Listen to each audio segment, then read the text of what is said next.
Good evening friends. రేపు నిఫ్టీలో ఎలా పనిచేయాలి, ఈరోజు మనం అనుకున్నట్టుగా నిఫ్టీ ట్రేడ్స్ ఇచ్చిందా లేదా అన్నది ఒకసారి చూద్దాం. నిన్న మనం డిస్కస్ చేసేటప్పుడు ఈ క్యాండిల్లో బ్రేక్ అయితే దానికంటే క్లియర్గా చెప్పాలంటే 24,580 కింద బేరిష్నెస్ రావచ్చు అనుకున్నాము, వచ్చింది. దీని క్లోజింగ్ వచ్చేసి 24,350 దగ్గరలో ఆగింది. చూడండి, ఇది కూడా ఒక మంచి సపోర్ట్ ఏరియానే, కాదనట్లేదు. నెక్స్ట్ ఏం జరగచ్చు? ఇప్పుడు ఈ క్యాండిల్లో చూశారు కదా, ఇదొక సపోర్టు. ఈ క్యాండిల్లో ఆల్రెడీ ఈరోజు టెస్ట్ అయిపోయింది. ఓకే, సో ఇప్పుడు చూడండి, ఇది క్రూషియల్ సపోర్ట్ ఇక్కడ ఉంది.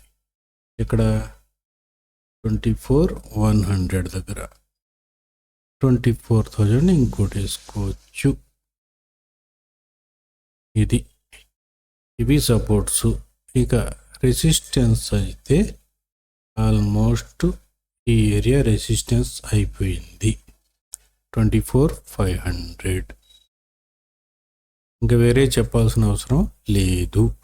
15 మినిట్స్ టైంలోకి వెళ్ళిపోదాం, చూసుకోండి. ఇది ఇప్పుడు మనకి ఫర్దర్గా రెసిస్టెన్స్ వచ్చేసి ఈరోజు క్లోజింగ్ ఇక్కడ ఇచ్చింది కదా, రేపు గ్యాప్ ఓపెన్ అయినా కానీ ఇక్కడ 500ది రీటెస్ట్ జరిగింది. చూడండి, అవుతుందా? 24,480 బ్రేక్ అయిన తర్వాత మరలా రీటెస్ట్ జరిగింది. ఈ రీటెస్ట్ అవ్వడంతో ఇక్కడ క్లారిటీ ఇచ్చేసింది ఏంటంటే ఇది ఇంకా రెసిస్టెన్స్గా పనిచేస్తుంది. ఓకే, సో రేపు గ్యాప్ అప్ ఓపెన్ అయినా కానీ మరలా వెళ్ళి రీటెస్ట్ చేసి కిందకు వచ్చే ఛాన్సెస్సే ఎక్కువ ఉన్నాయి. లేదా గ్యాప్ అప్ ఓపెన్ అయినా కిందకు వచ్చి ఇక్కడి నుంచి సపోర్ట్ తీసుకుని పైకి వెళ్ళే ఛాన్సెస్ కూడా ఉన్నాయి. అలా కాకుండా గ్యాప్ అప్ అని గ్యాప్ డౌన్ అని మొత్తం కిందకే వెళ్ళే ఛాన్సెస్ కూడా ఉన్నాయి. ఇప్పుడు ఉన్న చోట్ల ఇది మంచి సపోర్ట్ కాబట్టి ఆగింది. రేపు ఒకవేళ ఇది బ్రేక్ అయితే నెక్స్ట్ సపోర్ట్ ఇది, దాని తర్వాత క్రూషియల్ సపోర్ట్స్ ఇవి 24,000 చూడవచ్చు, బహుశా అవకాశాలు కనిపిస్తున్నాయి.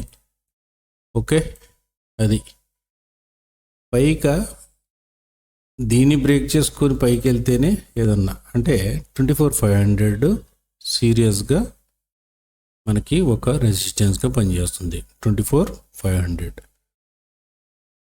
ఇది బ్రేక్ అయితే 24,300 కాదు 280 వేసుకోండి. 280 కనుక బ్రేక్ అయితే మనకి లెఫ్ట్ లెవెల్ వచ్చేసి 180 తర్వాత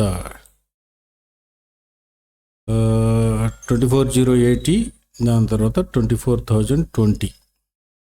ఇంకా ఫర్దర్గా ఫాల్ కూడా రావచ్చు, ఈ లెవెల్స్ దాకా కూడా రావచ్చు.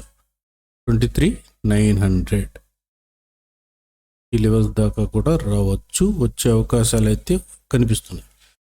ఓకే, అది నిఫ్టీలో అదనమాట. ఇప్పుడు బ్యాంక్ నిఫ్టీ చూద్దాం. దీంట్లో కూడా మనం ఒకటే అనుకున్నాం, దీని కిందకు వస్తే ఈ క్యాండిల్ కిందకు వస్తే సెల్లింగ్ వస్తుంది, అదే జరిగింది. ఇప్పుడు దీంట్లో చూస్తే ఇది మంచి రెసిస్టెన్సు, ఇది ఇంకో రెసిస్టెన్స్ ఫామ్ అయిపోయినాయి. తర్వాత ఇప్పుడు సపోర్ట్స్ చూస్తే this one is a correct support. Bank నిఫ్టీలో సపోర్ట్ దగ్గరలో ఉంది, నిఫ్టీలో కొంచెం దగ్గరలోనే ఉన్నాయి, కానీ రేపు కొంచెం డైసీగా ఉండే ఛాన్సెస్ కూడా ఉన్నాయి మార్కెట్. ఎందుకంటే నిఫ్టీలో రేపు ఎక్స్పైరీ కూడా ఉంది. సో రేపు నిఫ్టీని ఒక చిన్న క్యాండిల్ ఫామ్ చేసే ఉద్దేశంతో ఈ రెండింటిని ఈ లెవెల్ దాకా తెచ్చి ఆపేసి సైడ్ వేస్ చేసే ప్లాన్ కూడా చేయొచ్చు. So be careful. ఎప్పుడు కూడా ఇలా ఉండదు మార్కెట్. ఇప్పుడు ఇక్కడ బులిష్ అనుకున్నారు, ఇక్కడ చిన్న క్యాండిల్ పడేశారు. ఇక్కడ ఇప్పుడు బేరిష్ అనుకుంటున్నారు, ఇక్కడ చిన్న క్యాండిల్ పడేసి ఆడుకోండి అంటది. అది మార్కెట్ అండి, దీంతో పెట్టుకోకూడదు. సో అదనమాట. ఇది నిఫ్టీ కదా. బ్యాంక్ నిఫ్టీలో ఫర్దర్ రెసిస్టెన్స్ వచ్చి మనకి ఈ లెవెల్స్ ఉన్నాయి, ఫర్దర్ సపోర్ట్ వచ్చేసి ఈ లెవెల్స్ ఉన్నాయండి, ఈ క్యాండిల్లో. ఓకే, సరే ఒకసారి 15 minutes టైం ఫ్రేమ్లో చూద్దాం. అది అంతే, ఇంక వేరే ఏం లేదు. రేపు దీన్ని క్రాస్ చేస్తే దీన్ని క్రాస్ చేయాలి. పైకి వెళ్ళటం కష్టం లేండి, వెళ్ళొచ్చు. నెక్స్ట్ ఫర్దర్ ఇది సపోర్ట్ 52,200. ఇది కనుక బ్రేక్ అయితే ఇంకా ఫర్దర్గా మనకి ఇంకా 51,800 ఈ లెవెల్స్ కూడా వచ్చే ఛాన్సెస్ ఉన్నాయి. చూద్దాం, కానీ చాలా జాగ్రత్తగా ట్రేడ్ చేయాలి, కంగారు పడిపోయి ఏదో అనుకోవద్దు. ఇంకోటి ఏంటంటే 15 minutes టైం ఫ్రేమ్లో ఒకసారి ఫిబొనాచి యాడ్ చేసి చూస్తే చూడండి, ఇది కరెక్ట్గా 618 లెవెల్స్ దగ్గరే ఉంది. ఇంకా దీని కింద క్లోజింగ్ అనేది అంటే నాకైతే అనిపించట్లేదు ఇక్కడి నుంచి రివర్స్ అయినా అవ్వచ్చు. సో అందుకే ఇప్పుడు మార్కెట్లో బయాస్ అవ్వద్దు, సెల్లింగ్ కూడా రావచ్చు. సెల్లింగ్ వచ్చేసి మనకి టార్గెట్ ఈ లెవెల్స్ దాకా రావచ్చు, 51,600 కూడా రావచ్చు. లేదా ఇక్కడి నుంచి ఒక రివర్సల్ తీసుకుని ఈ లెవెల్స్ని ఇంకోసారి టెస్ట్ చేసి మరలా ఫాలో అవ్వచ్చు. Anything can happen. So be careful, అంతే మనం చెప్పగలిగేది, ఎవరైనా చెప్పగలిగేది అదే. ఫాల్ అయితే మంచిదే, ఫాల్ కాలేదు అంటే అక్కడ ఏదన్నా చేంజెస్ జరిగినా జరగవచ్చు.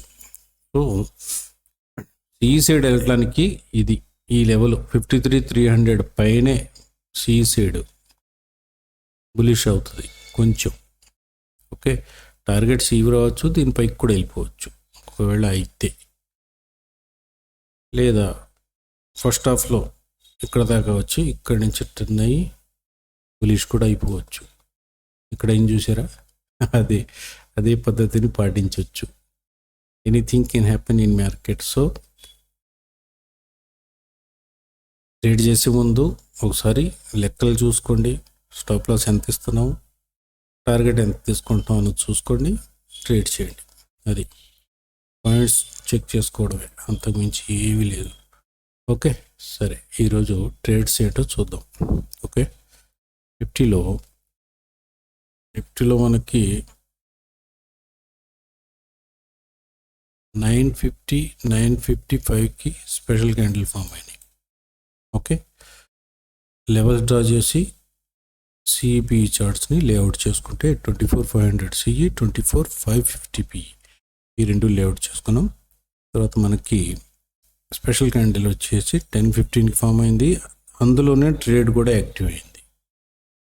సో ఇక్కడ ఎంట్రీ చేసుకుంటే చూడండి 170 దగ్గర బయింగ్ ప్రైస్, క్లోజింగ్ వచ్చేసి 248 దగ్గర అయింది, హైయెస్ట్ వచ్చేసి మనకి 280 దాకా వెళ్ళింది. ఓకే, బ్యాంక్ నిఫ్టీలో కూడా బహుశా సేమ్ టైమింగ్ అనుకుంటా, 10:10, 10:15. దీంట్లో కూడా లెవెల్స్ డ్రా చేసి బ్రేక్డౌన్ని చూసుకొని సిఈపిఈ చార్ట్స్ని లేఅవుట్ చూసుకుని 53,200 సిఈ, 53,400 పి.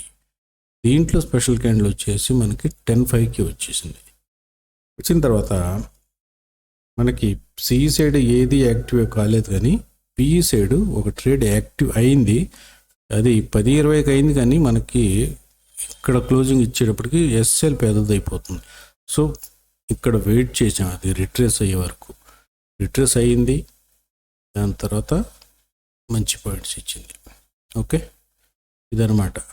సో రేపు మార్కెట్ని ట్రేడ్ చేయడం ఈజీగానే ఉంటుంది, కాకపోతే ఏంటంటే మైండ్ సెట్ అలా ఉండాలి, అలా ఉన్నప్పుడే చేసుకోగలం.